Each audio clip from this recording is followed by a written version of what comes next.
நேயர்களுக்கு அன்பு வணக்கம். இன்றைக்கு காங்கிரஸ் கட்சியினுடைய செய்தி தொடர்பாளர் திரு இனியன் ராபர்ட் அவர்களோடு உரையாட இருக்கிறோம். வாருங்கள் நிகழ்ச்சிக்கு செல்லலாம். சார் வணக்கம். வணக்கம் சார். கடந்த வாரம் பாராளுமன்றத்தில் எதிர்க்கட்சித் தலைவர் ராகுல் காந்தி அவர்கள் எழுப்பிய விவாதம் இன்றைக்கு நாடு முழுக்கவும் ஒரு விவாத பொருளா மாறி இருக்கு. குறிப்பா ஜாதிவாரி கணக்கெடுப்பு, இடஒதுக்கீடு தொடர்பா தமிழ்நாட்டிலையும் விவாதம் உண்டாகி இருக்குது. பாமக ஒரு தரப்பு வன்னியர்களுக்கான இடஒதுக்கீடு எங்களுக்கு சரியா கிடைக்கல அப்படிங்கிற வாதத்தை முன் வச்சிருக்காங்க. இன்னொரு பக்கம் அருந்ததியர்களுக்கான உள்ஒதுக்கீடு சரியா, அந்த கிரீமி லேயர், இந்த மாதிரியான விவாதங்கள்லாம் சர்ச்சையா கிளம்பியிருக்கு. முதல் கட்டமா இந்த ஜாதிவாரி கணக்கெடுப்பு, இடஒதுக்கீடு இதை பத்தி எப்படி பார்க்கிறீங்க? இல்ல, உங்களுக்கு சுதந்திர இந்தியாவுல தாழ்த்தப்பட்ட மற்றும் பிற்படுத்தப்பட்ட சமூகங்களுக்கான இடஒதுக்கீடை கொடுக்கின்ற ஒரு உரிமை அரசியலமைப்பு சட்டம் வழங்கி இருக்கிறது. அந்த அடிப்படையில நாம இங்க இருக்கக்கூடிய பிசி, எம்பிசி, எஸ்சி, எஸ்டி மக்களுக்கு அதன் மூலமாக அரசு வேலை வாய்ப்புகள்ல, கல்வியில நமக்கு முன்னுரிமை அளிக்கப்படுகிறது. இதுதான் இடஒதுக்கீடுடைய அடிப்படை. அப்போ நம்ம என்ன அடிப்படையில நாம இந்த சமூகங்களுக்கான இடஒதுக்கீட்டை கொடுக்க வேண்டும், அல்லது இந்த இடஒதுக்கீட்டினுடைய அந்த விழுக்காடை அதிகரிக்க வேண்டுமா வேண்டாமா என்கிற விவாதத்துக்கு கொண்டு செல்வதற்கு நமக்கு ஒரு தரவு தேவைப்படுகிறது. இந்த தரவின் அடிப்படையில நான் இந்த சமூகம் முன்னேறி இருக்கிறது, முன்னேறாமல் இருக்கிறது, இன்னும் இன்னும் இத்தனை காலங்களுக்கு இடஒதுக்கீடு வழங்க வேண்டும் என்கிற விவாதத்திற்கே ஒரு தரவு தேவைப்படுகிறது. அதுதான் ஆதாரமாக இருக்க போகுது.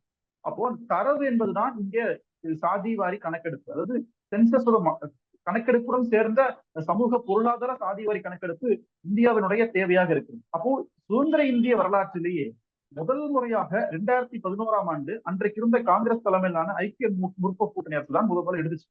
அந்த டேட்டா 2016ல வெளிவந்திருக்க வேண்டிய டேட்டா தான் இன்னைக்கு நரேந்திர மோடி பிரதமராக இருந்ததுனால அவர் அதை வெளியிடாம மறைச்சிட்டாருங்கிறதா யதார்த்தமான உண்மைங்க.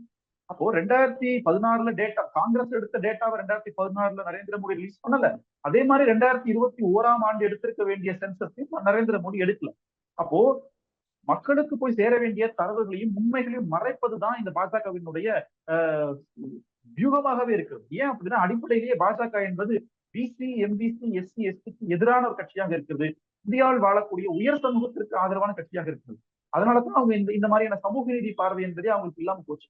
இந்த நீதியை தட்டி கேட்பதுதான் தலைவர் ராகுல் காந்தியினுடைய முதல் குறிக்கோளாக இருக்கிறது. இன்னும் சொல்ல போனா, காங்கிரஸ் கட்சியினுடைய தேர்தல் அறிக்கையில முதல் பாயிண்ட் இடம் பெற்றது, நாங்கள் ஆட்சிக்கு வந்தால், இந்தியா கூட்டணி ஆட்சிக்கு வந்தால் இந்தியா முழுக்க நாங்கள் சாதி வரி கணக்கெடுப்பு எடுப்போம் என்கிற ஒரு பாயிண்ட் நாங்கள் அதில் எழுதிருந்தோம். அதை வைத்துதான் தலைவர் ராகுல் காந்தி பேசியிருந்தால் இந்த பாஜக என்கிற கட்சி இந்தியாவை ஒற்றை சந்தையை நோக்கி நகர்த்துகிறது. ஒற்றை சந்தையை நோக்கி நகர்த்துகிறது என்னன்னா, உங்களுக்கு 100 வருஷத்துக்கு முன்னாடி குறிப்பிட்ட ஒரு குஜராத், மகாராஷ்டிரா சார்ந்த மார்வாடி சமூகத்தினிடம் ஒட்டுமொத்த இந்தியாவுடைய வர்த்தகம் எப்படி கட்டுப்பாட்டுகள் இருந்தோ அதே மாதிரி மீண்டும் அந்த மாதிரியான ஒரு போக்கை தான் பாஜக கடைபிடிக்க விரும்புகிறது. அதனாலதான் சிறு குறு தொழில்கள் மேல மிகப்பெரிய தாக்குதல் நடத்தப்படுகிறது, இந்தியாவில வேலையின்மை நிலவுறது, அந்த மாதிரியான விஷயங்கள்லாம் அவர் பேசி இதுல 6 பேர் காரணம், மோனோபாலிஸ்டிக் கேபிட்டலிசம் நோக்கி பாஜக அரசு இந்தியாவை தள்ளுகிறது, இது மாதிரியான பார்வையில தான் தலைவர் ராகுல் காந்தி பேசியிருந்தார். உடனே தமிழ்நாட்டிலையும் சரி, இந்தியா முழுக்குமே சரி, கேட்ட கேள்விக்கு பதில் சொல்ல வக்கு இல்லாம என்ன கேட்டாங்க அப்படின்னா, நீங்கள் என்ன ஜாதின்னு கேட்டாங்க.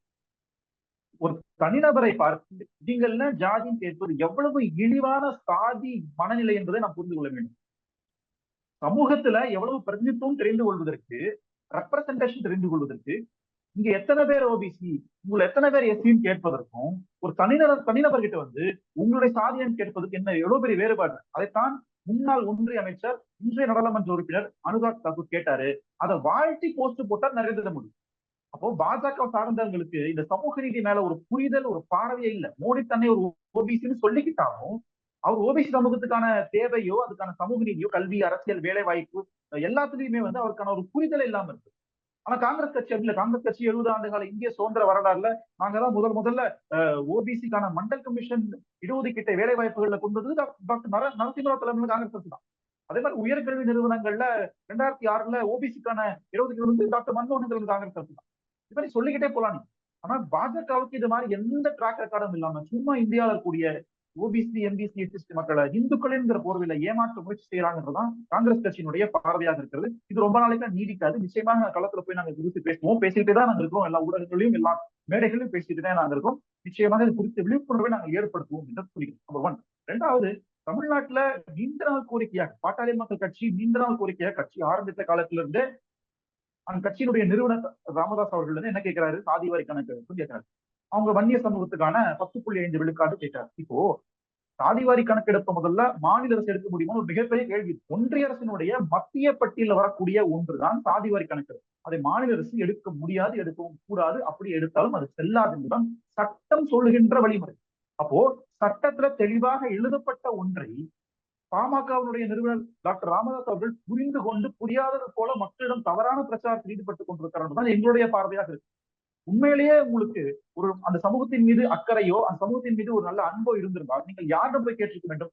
நீங்கள் கூட்டணியில் இருக்கக்கூடிய பாஜகவிடம் போய் நீங்க கேட்டிருந்தீங்கன்னா பாஜக செய்யறாங்களா சொல்லுங்க. நீங்க ஒன்றிய அரசுல நீங்க அங்கம் வகிக்கிறீங்களா? நீங்க இன்னைக்கு கூட்டணியில பங்கு வகிக்கிறீங்களா?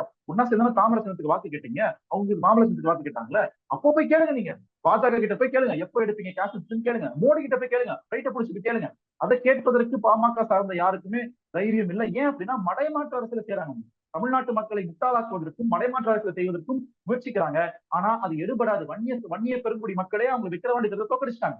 அப்போ உங்களுக்கு அது அது செல்லா காசாய் போச்சு. அதனால அவங்களுடைய வியூகம் தோல்வி அடைந்து விட்டது என்பது நாங்க வெளிப்படையா பார்க்கணும். பட் இருந்தாலும் அவங்க எதையாவது பண்ணணுமே சொல்லி திருப்பி திருப்பி தவறான கருத்துக்களை பேசிக்கிட்டே இருக்கிறாங்கன்றத புரிந்து கொள்ள முடியும்.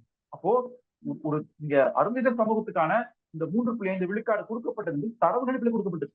அந்த மாதிரி 10.5 கொடுக்க வேண்டும் என்றால் என்ன அடிப்படையில கொடுக்க முடியும்? அதுக்கு ஒரு ஆதாரம் வேணும் இல்ல, ஒரு தரவு வேணும் இல்ல. அதன் குறித்து என்ன முயற்சி எடுத்தீங்கன்றதான் என்னுடைய கேள்வியாக. அம்பாசங்கர் கமிட்டியுடைய அறிக்கை இருக்குது, அந்த அடிப்படையில தான் 10.5% அப்படிங்கறது ஒதுக்கி இருக்கிறாங்க அப்படின்னு சொல்றாங்க. இன்னொரு பக்கம் தமிழக அரசு அதிகாரிகள் நேற்றுக்கு முன்தினம் ஊடகங்கள்ல ஒரு செய்தி வெளியிடுறாங்க. 20% எம்பிசி இடஒதுக்கீடுல 10.5%க்கும் அதிகமாகவே வன்னியர்கள் வாங்கியிருக்கிறாங்கன்னு ஒரு தோற்றத்தை உண்டாக்கி இருக்கிறாங்க. அது திமுக அரசினுடைய திட்டமிட்ட ஒரு விஷம பிரச்சாரம். மொத்தம் 115 சமூகங்கள் எம்பிசி பட்டியலில் உள்ள 115 சமூகங்கள்ல 114 சமுதாயங்கள் 6% தான் இருக்கு. வன்னியர்கள் மட்டுமே 14க்கும் மேற்பட்ட சதவீதத்தில் நாங்க இருக்கிறோம். நாங்க நியாயமா பார்த்தா 13-14% கேட்கணும். நாங்க 10.5 குறைவா தான் கேட்டிருக்கிறோம். டிஜிபி, ஏடிஜிபி இப்படி இருக்கக்கூடிய உயர் பதவிகள் 109 பதவிகள்ல ஒரே ஒரு வன்னியர் தான் இருக்கிறாரு. அதே போல குரூப் 1, குரூப் 2 இந்த பொறுப்புகள்லாம் வன்னியர்கள் இல்ல. திட்டமிட்டு திமுக வன்னியர்களுக்கான இடஒதுக்கீடு புறக்கணிக்குது அப்படிங்கிற குற்றச்சாட்டை முன்வைக்கிறாங்க. இல்ல அதை நீங்க அப்படி பார்க்க கூடாது. இப்போ தகவல் அறிமுகம் திட்டத்தின் மூலமாக ஒருவர் கேட்கிறார், அதன் மூலமாக அறிக்கை சமர்ப்பிக்கப்படுது. அதுல எம்பிசி சமூகம் 115 சமூகங்களே மற்ற 114 விட வன்னிய சமூகம் என்பது சமூக பொருளாதார அரசியல் விஷயங்கள்ல படி முன்னேறி இருக்கிறாங்க என்கிற தரவை, டேட்டாவை தமிழக அரசு வெளியிடுகிறது. நாங்க என்ன சொல்றோம்னா, நீங்க அதை மறுக்கிறீங்கன்னா நீங்க ஒரு வெள்ளை அறிக்கை போன்ற தகவலை கொடுங்க. நீங்க சரியான டேட்டாவை கொடுத்தீங்கன்னா நாங்க ஏற்றுக்கொள்றோம். இந்த துறைகள்ல இந்த இலாக்காக்கள்ல இருக்கக்கூடியவங்க இந்த சமூகத்தை சார்ந்தவங்க என்கிற டேட்டாவை உங்களிடம் இருக்கிறதா? அப்ப நீங்க குற்றச்சாட்டை வைக்கிறீங்கன்னா என்ன அடிப்படையில இதை நீங்க மறுக்கிறீங்க? தமிழக அரசிடம் ஆர்டிஐ மூலமாக தரவு கேட்கப்படுகிறது. அது ஒரு எவிடன்ஸ் பேஸ்ட் டேட்டா. அது நம்பிக்கைக்குரிய டேட்டா தான் இருக்கிறது. நீங்க ஒரு கருத்து சொல்றீங்கன்னா அதுக்கு என்ன ஆதாரம் இருக்கிறது அப்படின்னு அந்த திருப்பி கேட்கணும். அப்போ ரிலேட்டிவ்லி பேசணும் அப்படின்னா இன்றைக்கு மற்ற சமூகங்களை விட 114 சமூகங்களை விட வேலை வாய்ப்புகளையும் கல்வியிலையும் அரசு வேலைகளையும் ஒரு படி மேலதான் இருக்கிறாங்கன்றதுல யாருக்கு எந்த மாற்று கருத்து. இன்னும் போக வேண்டிய தூரம் அதிகமாக இருக்கு. அதை நாம மறுக்கவே இல்லை. வன்னிய சமூகம் இன்னும் போக வேண்டிய தூரம் அதிகமா இருக்கு. நிச்சயமா அதுக்காக நம்ம ஆதரவு தெரிவிப்போம். அதுல எந்த மாற்று கருத்துமே இல்லை. ஆனால் இந்த முன்னேற்றத்தை நீங்கள் மறுப்பது என்பது அது நீங்க சமூக நீதி உங்களுக்கு ஏற்படுத்திய விஷயங்களை நீங்கள் மறுதளிப்பது போன்றதை ஆய்வு. அதுல அம்பாசங்கர் கமிஷன் ரிப்போர்ட் என்பது 70களில் ஒரு அறிக்கை. அதை வைத்துக் கொண்டு இன்றைக்கு நம்ம விவாதத்தை நடத்த முடியும். இன்றைக்கு ஒரு தரவு தேவைப்படுகிறது. இன்றைக்கு அரசிடம் இருக்கின்ற தரவு வைத்துக் கொண்டு அரசு ஒரு தகவலை கொடுக்கும். அந்த மாதிரி நீங்க சென்சஸ் எடுத்தீங்கன்னா இன்னும் தெளிவான ஒரு பேச முடியும். சென்சஸ் எடுப்பதற்கு நீங்க அழுத்தம் ஒன்றிய அரசு தான் கொடுக்கணுன்றதான் காங்கிரஸ் கட்சி போன்ற கூட்டணி கட்சியினுடைய ஒரு பார்வையாக இருக்கு. இல்ல அவங்க என்ன சொல்றாங்க, பீகார்ல எல்லாம் எடுத்துக்கிறாங்க, அங்க எப்படி சாத்தியமாச்சுன்னு கேட்குறாங்க. பீகார்ல சர்வே எடுத்தாங்க. அது சர்வே வேற, சென்சஸ் வேற. சர்வே ஒரு அரசு எடுக்க முடியும். அந்த சர்வே எடுத்து அதன் மூலமாக நீங்க இடஒதுக்கீடு நீட்டிக்க வேண்டும் என்கிற கோரிக்கை இருக்குல்ல, அது நடைமுறைப்படுத்த முடியாது. இன்றைக்கு பீகார்ல எடுத்த சர்வே குப்பை தொட்டியில இருக்கு. அது எதுக்கும் பிரயோஜனப்படாத சர்வேயாக இருக்குது. அதனால என்ன பிரயோஜனம் மக்களுக்கு? எதுவுமே கிடையாது. அப்போ நீங்க ஒரு சர்வே காங்கிரஸ் கட்சி தெலுங்கானாலையும் கர்நாடகாலையும் வாக்குறுதி கொடுக்கணும். ஆனா இன்னைக்கு நான் யோசிக்கிறோம், எடுக்கிறது 2 நிமிஷம் ஆகாது. ஆனா எடுத்ததுக்கு பிறகு அதனுடைய தாக்கம் என்னவாக இருக்க போகிறது, அதன் மூலமாக என்ன செய்ய முடியும் சொல்லி கேள்வி இருக்கிறார். அதுல எந்த விதமான எஃபெக்டும் இருக்க போறதுல. இன்னும் சொல்ல போனா அது நீதிமன்றமே பண்ணிட்டு யதார்த்தமாக இருக்குது. அப்போ பீகார்ல இருக்கக்கூடிய பாஜக தான் வழக்கு தொடர்ந்தாங்க. அதை குவாஷ் பண்ணாங்க சர்வேல. அப்போ நீங்களே பாஜக கேளுங்க, எதுக்கு பீகார்ல அதை குவாஷ் பண்ணீங்க, பெட்டிஷன் போட்டீங்க பாட்னா ஹைகோர்ட்ல நீங்க என்ன கேட்கணும். அதெல்லாம் பாமக கேட்பாங்கன்னு சொல்லி கேள்வி இருக்கு. அப்போ சென்சஸ் தான் தீர்வு. சென்சஸ் வேணும்னு யாராவது சொல்றோமா? நாங்களும் கேட்கிறோம், நீங்களும் கேட்கறீங்க. அப்ப சென்சஸ் எடுக்க வேண்டிய இடத்துல யார் இருக்கா? அப்ப நம்மள ஒன்னா நின்னு கேட்போமே நாம. ஏன் நீங்க மாத்தி மாத்தி மாத்தி பேசுறீங்க? அப்ப திமுக, கம்யூனிஸ்ட் கட்சிகள், காங்கிரஸ் கட்சி போன்ற எல்லா கட்சிகளுமே நம்ம தெளிவா கேட்கிறோம்ல. சாதிவாரி கணக்கெடுப்பு தான் தீர்வுன்னு சொல்லிட்டோம்ல. உங்க சமூகத்துக்கான முன்னேற்றம் அதுலதான் இருக்குன்னு நாங்க சொல்றோம்ல. அப்ப ஏன் அதுக்குள்ள நீங்க வர மாட்டேங்கிறீங்க? அதையே நீங்க பிஜேபி கேட்க மாட்டேங்கிறீங்க. அங்கதான் வந்து எங்களுக்கு முரண்பாடு வருது. இப்ப பாஜக கூட்டணியில் இருக்கக்கூடிய தலித்திய கட்சிகள் இந்த எஸ்சி எஸ்டி உள் இடஒதுக்கீட கடுமையா எதிர்க்கிறாங்க. தமிழ்நாட்டில் இருக்கக்கூடிய தலித்திய அமைப்புகள் கூட அந்த கருத்தை நாங்க ஏத்துக்கிறோம். ஆனா கிரீமி லேயர் அப்படிங்கறதுல நாங்க உடன்படல. நீதிபதி கூட ஒரு தலைமுறைக்கு ரிசர்வேஷன் கொடுத்தா போதும், தொடர்ச்சியா எப்படி கொடுக்க முடியும் அப்படிங்கிற மாதிரி கருத்துக்களை முன் வச்சிருக்காங்க. எப்படி இது வந்து ஒரு முட்டாள்தனமான பார்வையில் அதாவது சமூக நீதினா என்னன்னே புரிஞ்சுக்காம பேசுற கூட்டத்தினுடைய வெளிப்பாடு அல்லது பாஜகவினுடைய அடியாட்கள் பேசுகின்ற கருத்து. நீங்க ஒரு சமூகத்தை வந்து ஒரு தலைமுறையோட நிறுத்திட முடியாது. சமூக முன்னேற்றம் என்பது ஒரு தலைமுறையோட வந்துடாது. ஒரு தலைமுறை வந்து அரசு வேலைக்கோ கல்வியிலையோ படிச்சுட்டாங்க, வேலைக்கு போயிட்டாங்கன்னா ஆஹா சாதியெல்லாம் வந்து சாதிய மனப்பான்மை ஒளிஞ்சு விட்டது. இதுக்கப்புறம் இந்தியாவில யாரும் சாதியை பார்க்க மாட்டாங்க. இனிமே திருமணங்கள் எல்லாமே வந்து சாதி பார்க்க நடத்துவாங்க அப்படின்னு சொல்ல முடியுமா? அப்போ சாதி என்பது ஒரு மனநிலை. அது போறதுக்கு பல பல நூற்றாண்டுகள் ஆகுன்றது இயல்பான ஒன்று. அது வரைக்கும் உங்களுக்கு ஏன் அந்த பொறுமை இல்லை? உங்களுக்கு பிரச்சனை சாதியா இடஒதுக்கீடா? உங்களுக்கு வந்து இடஒதுக்கீடு நீட்டிக்கிடமா வேணாமான்றது விவாதமா இல்ல. சாதி இருக்குன்றதான் உங்களுடைய பார்வையாக இருக்குது. அது இருப்பதற்கு இந்த மாதிரி கருத்து நீங்க பதிவு பண்றீங்க. நாங்க தெளிவா இருக்கோம். கிரீமி லேயர் என்பது ஒரு அயோக்கியத்தனமான ஒன்று. அது இந்தியாவுக்கு தேவையில்லாத ஒன்று. எப்படி நீங்க கிரீமி லேயர் வச்சுக்கிட்டு எங்க சமூகத்துடைய முன்னேற்றத்தை நீங்க வரையறுக்க முடியும்? அப்போ நான் வந்து ஒரு தாழ்த்தப்பட்ட சமூகத்துல இருந்து வந்திருந்தாலும் எனக்கு வந்து இத்தனை இத்தனை ரூபாய்க்கு மேல எனக்கு வருமானம் வருதுன்னா என்னை எப்படி நீங்க வந்து சாதி அற்றவனாகவோ அல்லது வந்து நீங்க சாதி ஒழித்தவனாக நீங்க புரிந்து கொள்ள முடியும். எனக்கு நடக்கின்ற தீண்டாமை எனக்கு இருந்த ஒரு ஒடுக்குமுறையோ அதே லெவல்ல தான் இருக்கும் போது. இப்ப நான் வந்து ஒரு கிராமத்துல இருந்து சென்னைக்கு வந்து நான் ஒரு பெரிய நிறுவனத்துல படித்து விட்டு திருப்பி அந்த கிராமத்துக்கு போனா என்னை யாரும் வந்து வாங்க சார் படிச்சுட்டீங்களே அப்படின்னு யாரும் வரவேற்க போறது இல்லை. திருப்பி நான் சாதியா விட அந்த பேரத்துல தான் கூப்பிட போறான். இதுதான் எல்லா சாதிக்குமே இது பொருந்தும். அப்போ அது இட்ஸ் லாங் டேர்ம் ப்ராசஸ். இது ஏதோ எடுத்த கவிழ்த்தோம் இன்னைக்கு கொடுத்து நாளைக்கு முடிஞ்சிடும் அப்படின்ற மாதிரி இல்ல. 2000 வருஷமா இருக்கின்ற அழுக்கு எப்படி நீங்க வந்து 70 வருஷத்துல நீங்க மாத்த முடியும்? கிரீமி லேயர்ன்றது சமூக நீதி புரிதல் இல்லாத அறவேக்காடுகளுடைய பார்வை தான் கிரீமி லேயர். அதான் நாங்க பாக்குறோம்.